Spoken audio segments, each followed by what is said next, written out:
That's over. Also, I take back what I said about it not being hot. It's hot as hell in here. Oh my god. Okay, so the scary part of the evening is over, so now we can do the question and answer if you guys have any questions. Yes? That's not a question, a request. Okay. Could you sing us a chapter title like you do in the audiobook? I have not sung in person, but you know what? This is my last one, so yes, I will. If you see my liver, you've gone too far.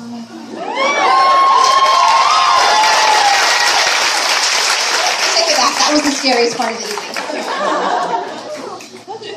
Next question. Yes, way in the back.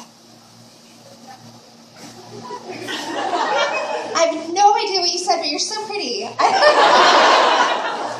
how much you lost after the X-Lax. I gained 3 pounds. I'm assuming because of all the chocolate in the X-Lax. I do not recommend it as a weight loss program, which you probably figured out from reading the book. Next question. Yes.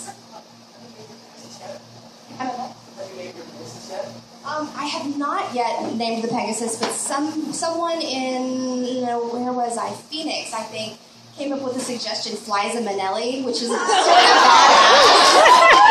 And I'm really leaning toward that. I mean, it's not quite Pony Danza, but it's close. It's close. So yeah, that's so far the top of the list. Yes.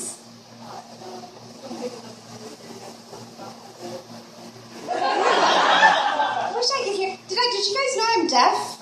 Actually, yeah. Okay, something about next book. It's going to take 11 years for your next book. You're awesome. It will hopefully not take 11 years for the next book. I have finished the proposal, and I'm thinking within maybe 2 years I'll have it done. I'm trying to do it and also keep up with the blog at the same time, and so I was like, let's give it a couple of years, and that way I can do it slowly and not have panic attacks every day going, oh my god, I can't write this, it's so hard. Yes? Crazy question. I love crazy questions. Okay, actually, it's 2 parts. Okay. When are you going home? When am I going home? Tomorrow. Awesome. No, day after tomorrow. No, wait, what day is today? Where am I? Seattle. Yes, this is my last town. I'm going to Costco tomorrow, and then I get to go home. Yes. And the follow-up is, sorry, that Texas is getting away the question. Have you been to Lockmore to barbecue yet? I have, yes. Love it.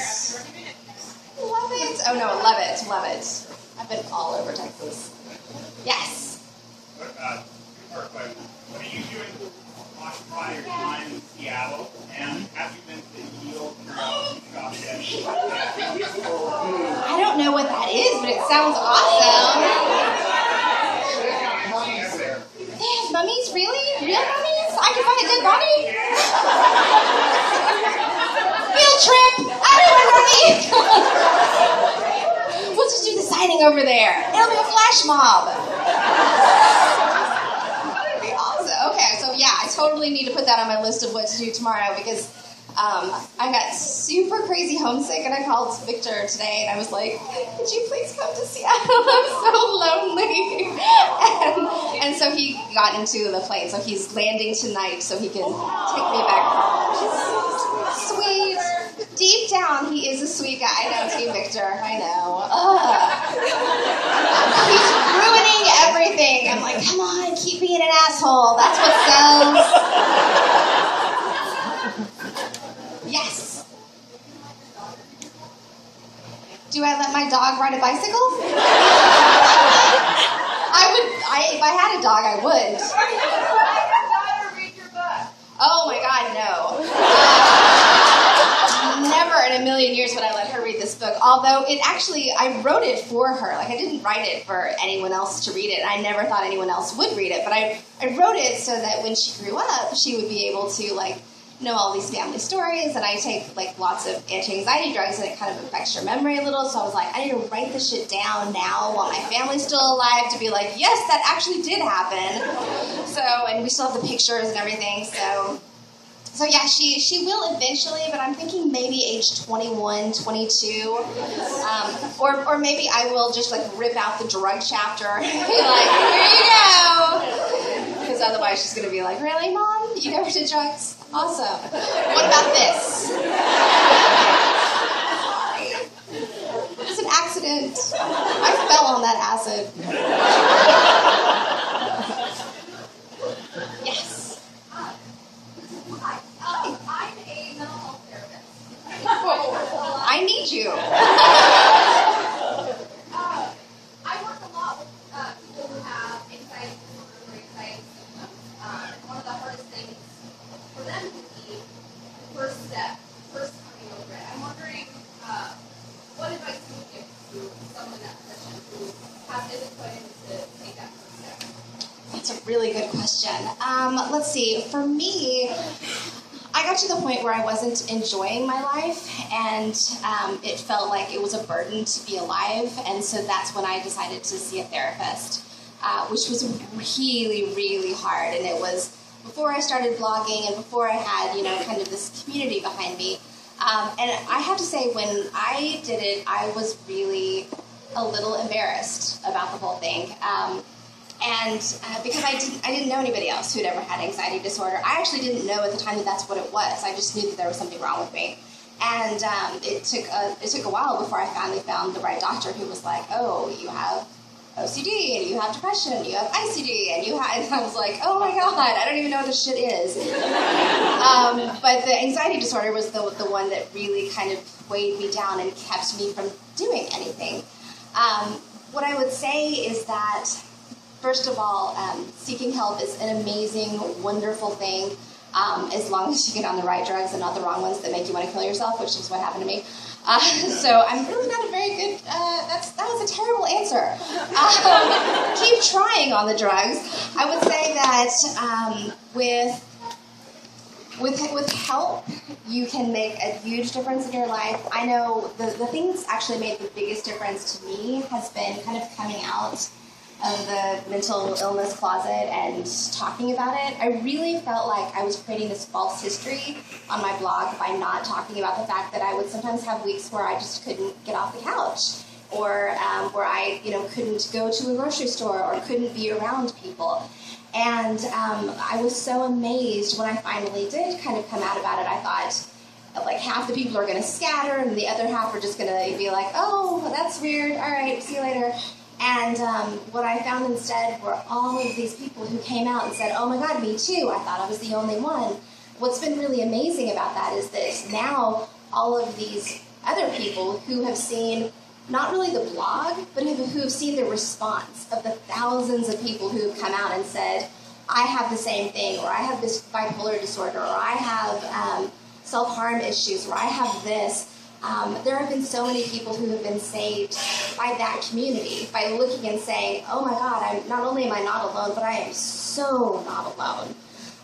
And there have been so many people who have sent me letters that have said that they were at the point of suicide and decided not to because they read that response. And so if you have ever responded on any of those blogs, you've helped to save lives.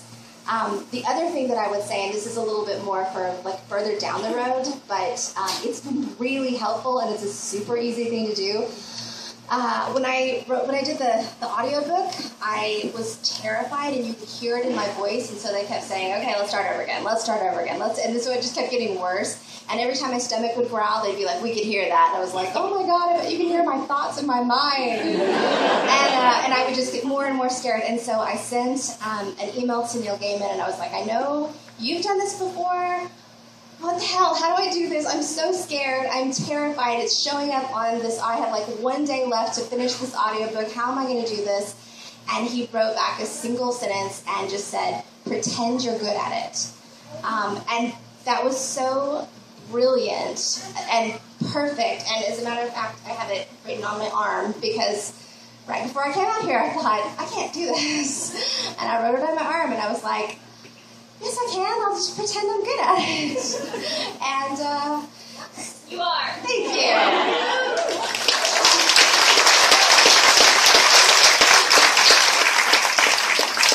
We have time for maybe one or two more questions. Yes. Completely different though. How awesome is Will Wheaton? Oh my God, Will Wheaton is so awesome. Will Wheaton is a golden god, and I have to say, like, Will Wheaton and Neil Gaiman, like, I hold them up to, like, that is how you treat people, and I always have to remember that myself, that, you know, no matter what happens, they are so perfectly wonderful and sweet and down to earth and amazing, and they are fabulous. Highly recommend them. Yes. Why am I with Victor? That's a really good question. I think for a couple of reasons. One is that we've been together since we were like 20, so we've sort of grown up together almost in a way. But I think more to the point, first of all, he puts up with me, and I think that says a lot. And secondly, and people don't usually realize this until they meet him in real life, but Victor is so funny in real life. Like, I'm really funny on paper, but in real life, I'm not that funny. But Victor is hysterical in real life situations, and whenever I feel like it's just the end of the world and I can't go on, and I'm sitting on the couch and I'm like, all I want to do is watch Doctor Who for the rest of my life. But it's nothing wrong with that. It's all I did all day long, actually. I sat in my hotel room and watched Doctor Who, the 10th Doctor. It's my favorite. And whenever that happens, he finds some way to make me laugh. And I think that's the reason, because he's really saved my life in so many different ways. So, shall we get to the signing? Awesome. This is the easy part. Well, easy for me. I get to sit down.